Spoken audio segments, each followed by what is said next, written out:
Hello everyone, FPL Raptor here, and welcome back to another video on my YouTube channel. In today's video, we will round up all of the press conference updates, answer your final questions around Game Week 28, and also discuss my team because I'm still unsure whether I'm going to be playing the wildcard or taking a big boy hit. If you do enjoy today's video and you get any use out of it, please do smash that like button, and if you're new around here, make sure to subscribe as well. But without further ado, let's jump into it.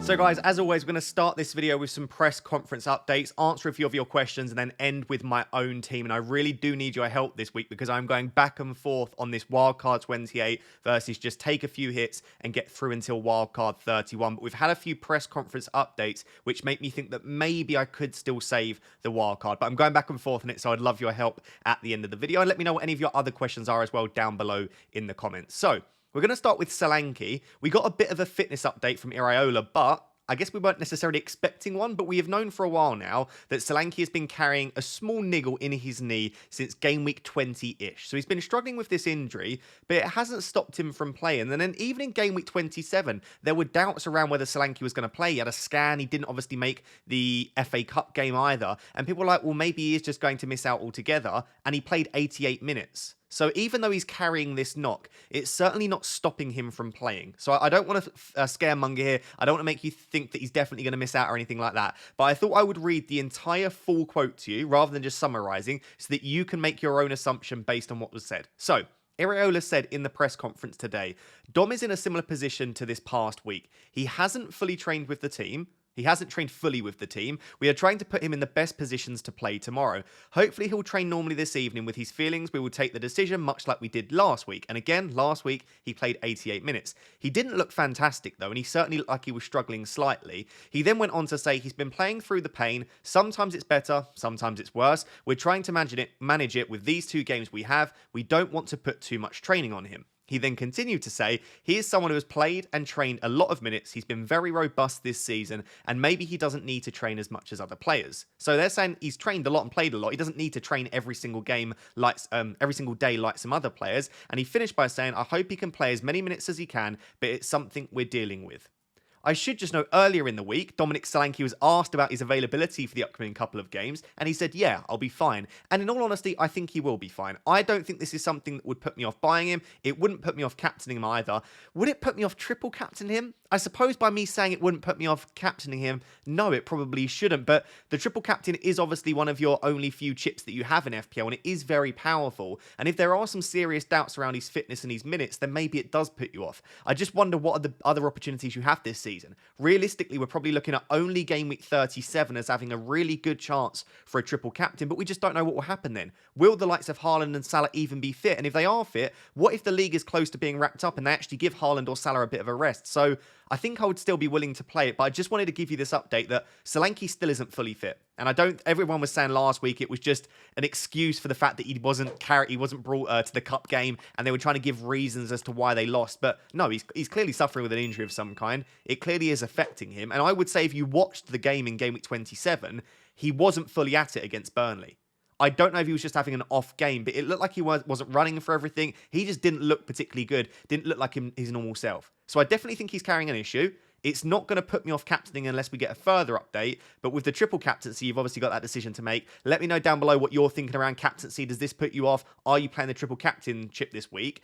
The only other captains that I would look at is probably double game week players. I like captaining a doubler. So it would be something like a Doughty, Morris, or maybe even someone like a Neto, because with Neto, you're expecting probably one clean sheet. You may be expecting a few saves as well. You are probably looking at 8 to 12 points for Neto, which would be an absolutely fine captain for most people. So there we go. That's the update on Solanke. Let's move on.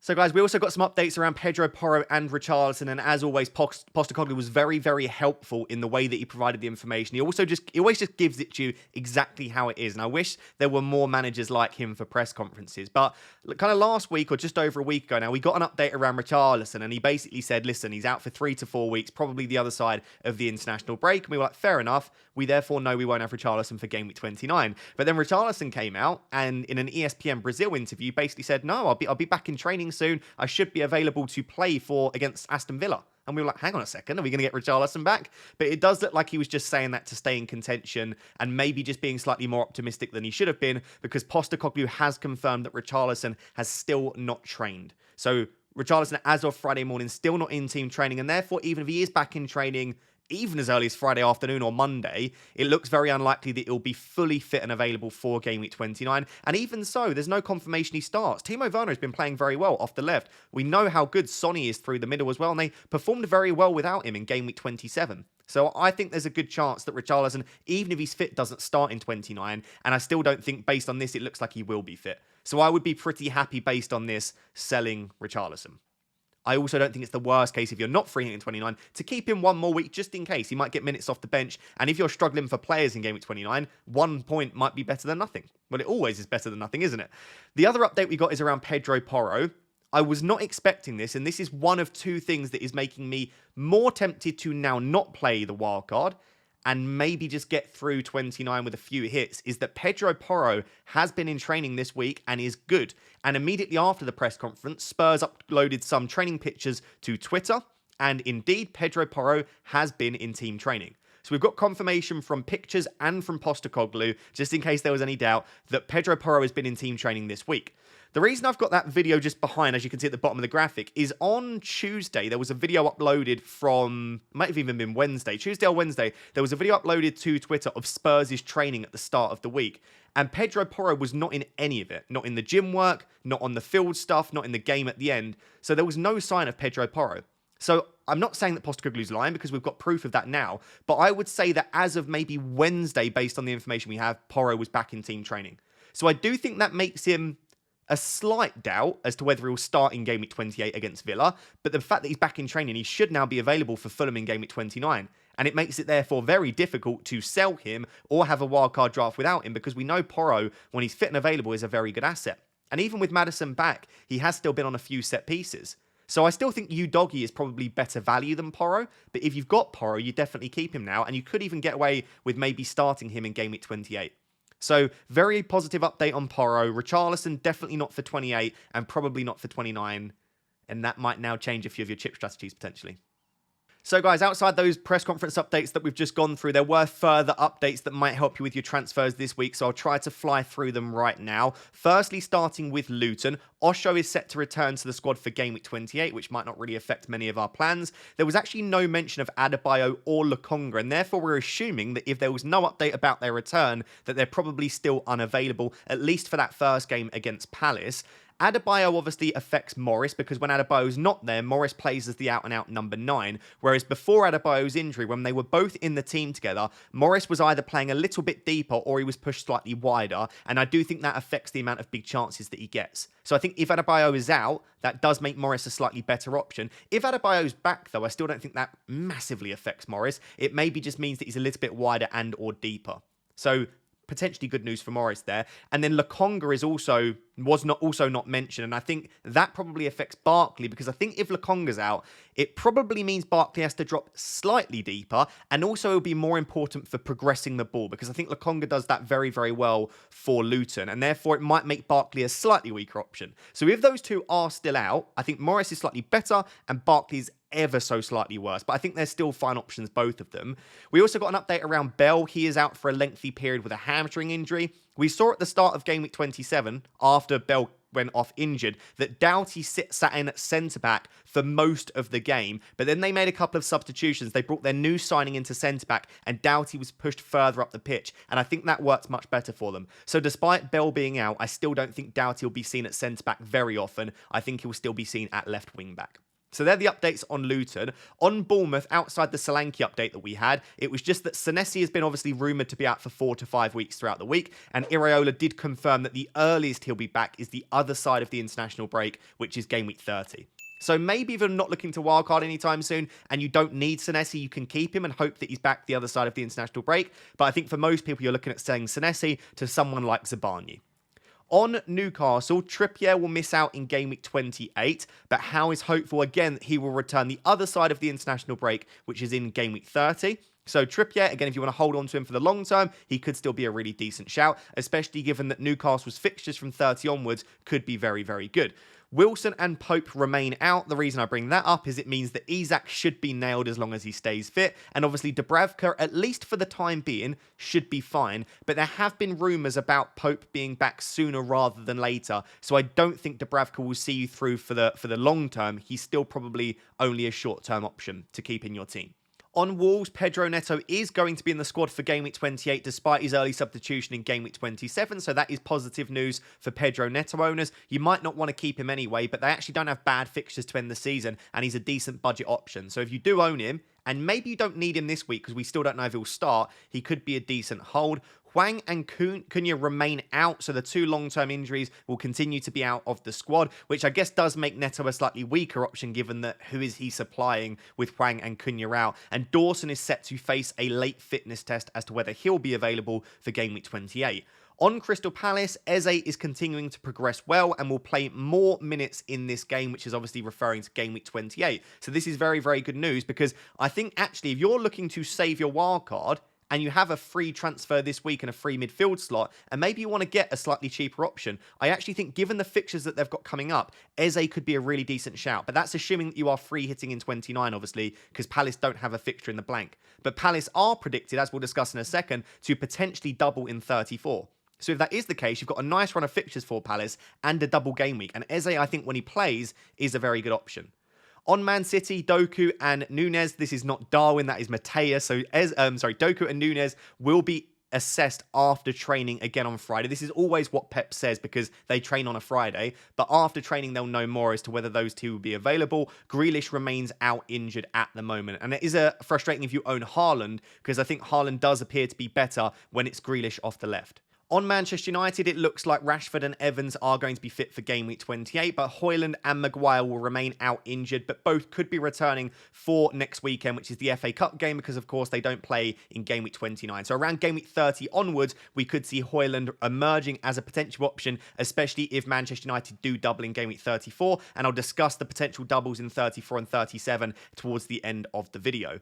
Salah is fit. Based on what we saw there, he obviously got minutes in the Europa League, and Klopp said that essentially all of the players that featured there got through unscathed. So we are assuming that Salah is involved in that. I will just say there is no way that he would come out and say that Salah is unavailable. If Salah did re-aggravate his injury, Klopp wouldn't tell us anyway ahead of what is an incredibly important game against Manchester City. So I don't think that really tells us anything, but it does appear that Salah is fit, and it does appear at least that he got through that unscathed. He said that Gomez is fine, was the quote. So fine, whatever that means, looks like he's available. On Konate, he said that he's currently unsure, but Konate seemed very positive, and that he definitely does need to get a scan of some kind, though. So we don't really know at the moment how serious the injury to Konate is, but he said largely Konate seemed pretty positive when he spoke to him yesterday.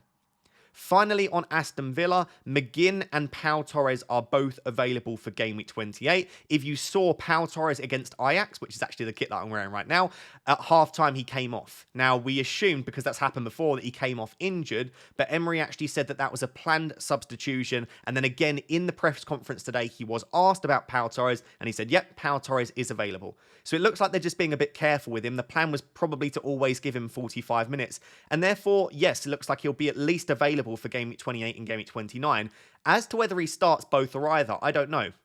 The issue that we've got is obviously the fact that the tie is now in the balance, and they are going to have to go full strength in the second leg, which is in between Game Week 28 and Game Week 29. Let's say Pau Torres starts that game, which he well could, and it goes to extra time and he has to play 120 minutes. Does he play 120 minutes midweek and then go and start the game against West Ham as well? I don't know. And that's my concern as someone that owns Torres. If I choose not to wildcard, how sure are we that he maybe plays against Spurs, then plays up to 120 minutes midweek, and then also plays the game against West Ham? I'm just not entirely sure. So that's the only concern around him, despite the fact that he is fit and available. So those are the other key press conference updates. If I did miss anything, please let me know down below, and I'll reply to the comment, and maybe I'll add some stuff if we get any more quotes throughout the day. But let's now continue to answer a few of your questions and also look at my team.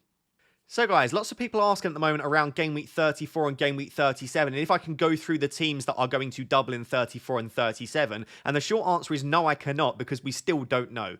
What we do know is we know which teams will be doubling for the remainder of the season because it's the fixtures that are not happening in Game Week 29, plus a couple of other fixtures that need to be rescheduled. But largely, it's the teams that are blanking in 29 will have obviously a double in 34 or 37. So we know which teams will double. We just don't know in which weeks those fixtures will fall. And the reason for that is we don't yet know the FA Cup semi-final fixtures, right? Because the quarterfinals still haven't happened. The quarterfinals happened during Game Week 29, and therefore before Game Week 30, we'll have a much better idea about which teams play in 34 and which teams play in 37. The reason for the quarterfinals affecting the Game Week 34 double is largely because the semi-final of the FA Cup is during, again, Game Week 34. So a team can't double in 34 if they have an FA Cup semi-final fixture. So we don't really know. And if there are lots of upsets, it will go completely against our projections. But I'm going to present to you, based on the latest odds and the latest predictions, which teams are most likely to double in 34 and 37. So what you can see on your screen is largely the work of Ben Krelling over on Twitter. Like 90% of this is Ben. So thank you very much to Ben. Please go follow Ben. This is not my work. Go follow him. Go show him your support. And then the other 10% is James from Planet FPL. So none of this is my work. None of this is my research. I'm just giving you the information in an easily digestible manner. So Ben Krelling and James from Planet FPL, thank you very much for your work. So based on Ben's numbers, Game Week 34 is projected to have 3.96 teams doubling, which is basically 2 fixtures. Game Week 37 is projected to have 9.2 teams doubling, and I think that will be more like 8 is my projection, but it could be as many as 12. So it's somewhere between probably about 4 and 12 teams doubling in 37. So straight away, Game Week 37 is almost definitely going to be a bigger double game week than 34, and it's the main reason that a lot of people are using their bench boost in Game Week 37, because it's just a bigger double with more teams doubling. Based on the current projections, here are the teams that are likely to double in 34. In brackets, you can see the percentage. That is based on the odds that we currently have, the percentage likelihood that Ben has put together that team will double in that week. So as you can see, there's no one at 100%, there's no one at 90, 80%. The highest likelihood teams we have are all at 70%, and there are currently 4 teams. And based on the odds that we have, these are the 4 teams that are likely to double in 34. That is Crystal Palace, Sheffield United, Manchester United, and Newcastle. Now, the only way that Manchester United and Newcastle can double in Game Week 34 is if both Manchester United lose to, Liverpool, and then if Newcastle lose to Man City. So Manchester United have to lose to Liverpool and Newcastle have to lose to City. Otherwise, they can't double, right? Because they play against each other. So that fixture against each other, if either of the teams progress into the semi-finals, will not happen, and therefore they can't double. So we need both City and Liverpool to win their games against United and Newcastle. Now, you would predict that that will happen, and if that happens, it's almost definitely going to be that they will both double in 34, but you just never know in the FA Cup. You never know in football. So you are reliant on 2 fixtures going the way you expect there for that to be a double. So we'll have to wait and see, though. If that doesn't happen, it completely changes the entire landscape. You can see there are other teams that have reasonable projections to double, but at the moment, it looks like it will be those 4. And then in Game Week 37, the only team that is definitely doubling is Chelsea, just due to the fact that they have 2 fixtures to rearrange. Man City are also very, very likely to double in 37. You can see Arsenal, Wolves, Tottenham, and Liverpool all above 80% likelihood to double as well. After those 6 teams, based on discussions with other people that do fixture planning, looking at James from Planet FPL's predictions, and also some different tweets from Ben, my understanding is that Bournemouth and Everton also have a decent chance of doubling in 37 as well. Whilst the numbers aren't as high, obviously Manchester United and Newcastle wouldn't double in 34 and 37. So if I'm assuming they double in 34, they obviously can't double in 37. And Brighton, there's a chance actually double in 35 or 36 instead. So I think it would be Bournemouth and Everton would be 2 additional teams that could double, which would mean the 8 teams doubling in 37, which is a complete guess, would be Chelsea, City, Arsenal, Wolves, Spurs, Liverpool, Bournemouth, Everton, which is why it does look like a pretty good chance to wildcard directly before it and or bench boost. But in all honesty, Manchester United win against Liverpool or Newcastle win against City, and this all goes up in the air and it changes dramatically. So basically, if you can save your wildcard, which is one of the reasons why Wildcard 28 is risky, until Game Week 30 or 31, we'll have a lot more information. And it's one of the reasons why saving your free hit could also be useful. Because if you free hit in 29 and the doubles don't go the way we think they will in 34, and it actually starts to look like a much better week to free hit, you're obviously going to be in a bit of trouble. As things stand, I understand that Palace, Sheffield United, Man United, and Newcastle doesn't look like a week where you want to load up on these teams. No one really wants to own loads from Palace or Sheffield United. And Manchester United and Newcastle, they're not great. And you could probably get to like a Gordon, Bruno Fernandes and Garnacho for free transfers across the next few weeks. So I'll leave it there. Probably not overwhelmingly good for Game Week 34, but 37 looking very, very tasty. So a question that I was getting a lot in different forms is it worth taking a hit for a double game week player this week and how to decide when to take a hit? I'm going to discuss everyone apart from Solanke, and I'm going to discuss Solanke in particular in the next section because I think he's a completely different player, especially dependent upon your strategy. But largely my answer to this is yes. Everyone will always say, oh, but it's for Bournemouth and Luton play. I don't care. They've got 2 fixtures, right? And an extra fixture is always very good. But for both teams, they've also got 2 good fixtures. And then for Luton, they've got a good fixture in 29. And for Bournemouth, they've got good fixtures after as well. So, yes, you are bringing in players that aren't playing for great teams, but that does not matter in FPL. I don't care if Luton lose 8-2 every game, if Morris scores a brace in every game, and Doughty gets 2 assists in every game, right? That's obviously a sensationalized version of what I'm trying to say, but I don't care how good Luton and Bournemouth are, as long as the players that I'm bringing in get me points. I'm not betting on Luton winning. I'm betting on the players that I'm bringing in from Luton getting me some points. And largely, especially defenders, they've been useless from every team, right? Even like Man City defenders have been pretty useless this season. So I don't think it really matters that you're bringing in players from poor teams. No, I don't want to have 6 players from Bournemouth and Luton for the remainder of the season, obviously. But across the few weeks that you need them, they could be very valuable. Now, I've said this quite a few times, but just to confirm, because I think it's very important, I think if you are looking to free hit in Game Week 29, and in particular, not looking to wildcard until later in the season, or have already used your wildcard, I think you're taking hits for Bournemouth players. The reason I say that is the value with Luton is not just this double, but the good fixture in 29. Because from 30 onwards, you don't really want Luton assets. So I think if you're free hit 29, the value in Luton massively reduces, and I think you are looking at hits for Bournemouth. The reason that I think hits for Bournemouth are particularly good, and we'll discuss this in more detail in the Solanke section, but Bournemouth have good fixtures from 30 until 34, and they also have a chance of either doubling in 34, 35, 36, or 37. I mean, they will double in one of those 4 weeks. So with Bournemouth, you're not only getting a good double this week, not only getting good fixtures from 30 to 33, but also a double somewhere from 34 to 37. So Bournemouth will serve you well for the rest of the season. And someone like a Zabani or a Neto, you can bench them a lot of the time if you don't want to play them. So I definitely think if you're free hit 29, it's worth taking hits for Bournemouth assets, especially if you've already used the wildcard or you're delaying it.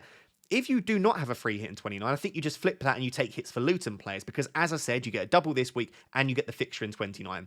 But you do have to realise that you probably don't want to carry those Luton players longer term. Maybe a Doughty's fine. Maybe if you can bench Kaminsky, that's fine. And for some people, you can bench a Morris because you've got 7 other good attackers. But if you've got Kaminsky, Doughty and Morris, that means 3 of your 4 spots on the bench every week, if you don't want to play them, will be made up through Luton players. So it's not ideal long term. And therefore, I would be more interested in taking a hit for a Luton player if you're looking to wildcard in 30 or 31. Because you get these 3 brilliant fixtures from them, and then you can get rid of them. So yes, I do think it is worth taking a hit for a double game player most of the time. Of course, it's context dependent, but I would take a hit for Bournemouth if you're free hitting, and I would take a hit for Luton if you're not free hitting. Hopefully that makes sense. So as I said at the start of the video, I don't think the injury concern around Solanke would put me off buying him or captaining him. And for most people, if you say, should I bring in Solanke for a hit? I would probably say yes. But there were quite a few people asking specifically, is it still worth bringing in Solanke this week for a hit if I do not intend on free hitting in 29? And then there were questions in and around that around, would you go for Morris instead of Solanke, again, if you're not looking to free hit in 29? I would just start by saying I still prefer Solanke with 1 less fixture. I just think he's much better than Morris. I've not at any, like, I'm on the Morris hype train, believe me, but I don't think that Morris is better than Solanke. When you look at the underlying data, Solanke's is over double that of Morris. Still on pens, still good for minutes, and the fixtures are better this week. Sheffield United at home, Luton at home. Solanke is just a better option than Morris. So I think regardless of your strategy, yes, I would bring in Solanke this week. But I do think when you plan on wildcarding affects how much more certain I am that he's a good player to bring in. If you are on a wildcard 30, it obviously makes the appeal of Solanke a lot weaker because you get the double this week, but then he blanks in 29 and then you would either remove him or be able to wildcard him in 30 anyway. So the longevity of the Solanke pick in your team isn't as useful. If you're wildcard 31, it makes it better because he's got a good fixture in 30, you can play him in that, and then you can decide, do I want to keep him from 31 onwards? So again, just that 1 extra week of not wildcarding makes Solanke an even better option. And then if you are planning on wildcarding in 35 and or you've already used your wildcard, then absolutely you bring him in. Because what I've just spoken about with the other Bournemouth assets, brilliant double this week. No, he doesn't play next week, but you can always just bench him, assuming that you're happy not playing 11 players. And then from 30 onwards, brilliant fixtures, and he will double at some point, which could be as early as game week 34. So yes, I think in almost every situation, I would target bringing in Solanke this week. I just think he's comfortably the best captaincy option, even with the doubts around his fitness. But I think the later you wildcard, the better he is as a transfer. The shorter it is until you wildcard, obviously the less use you are getting out of him as an option. I would love to know, is there anyone brave enough to go without Solanke this week?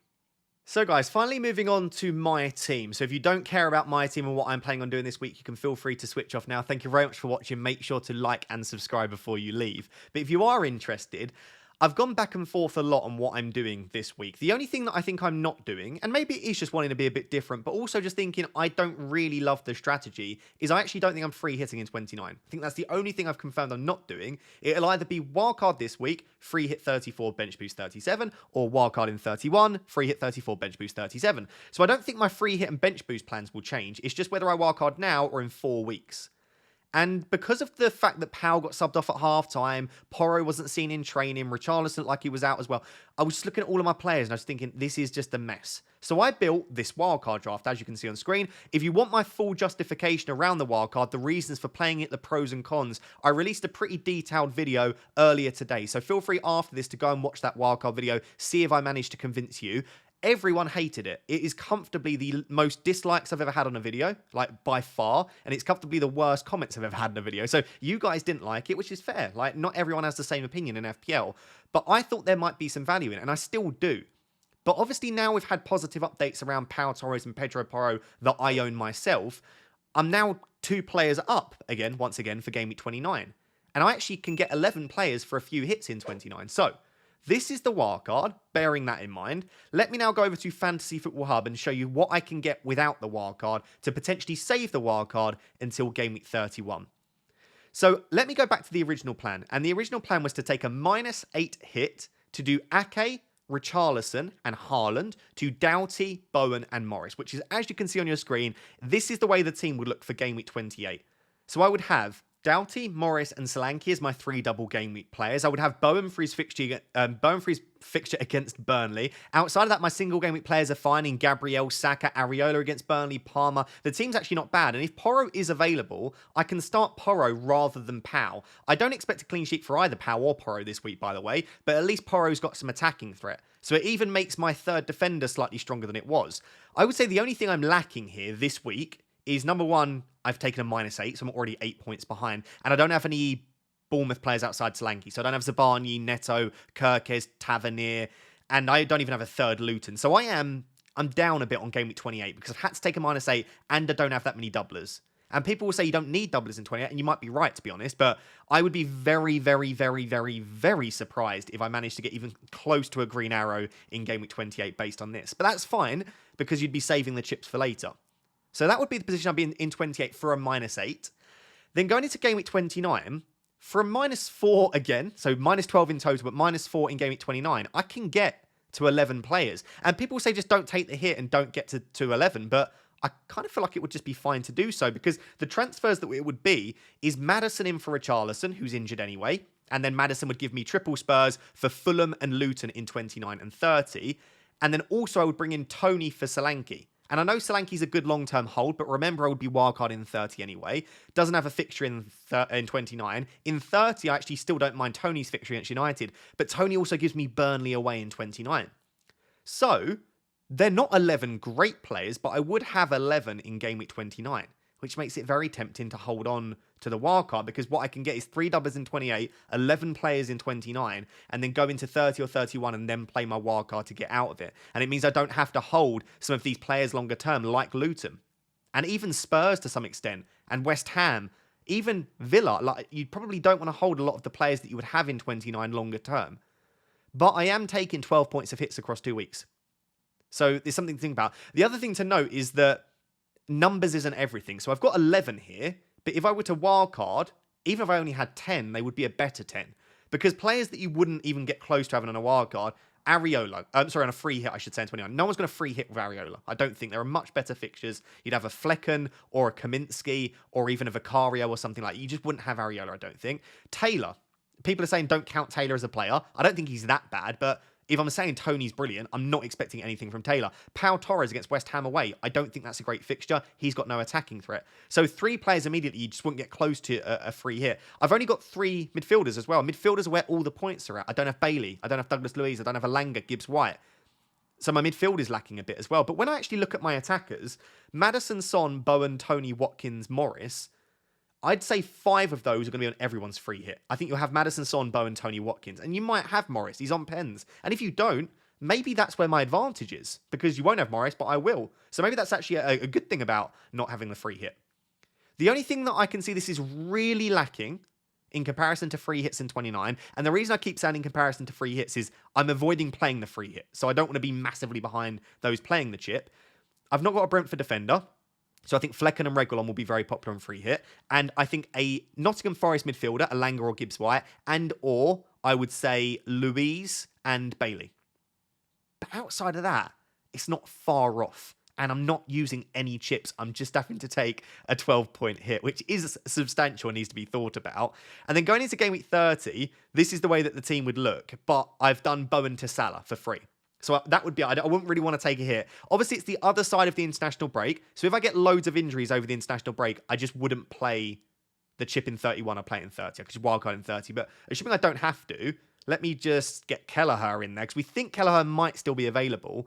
I've got Kelleher in goal, Pedro Porro. Gabriel's not ideal, but almost everyone will have to play some Man City and Arsenal players. Pau Torres against Wolves at home is good. Then I've got Son, Palmer, Maddison, Saka, Salah. That is a beautiful midfield 5. I'd probably captain Salah. And then Tony and Watkins both with home games up top.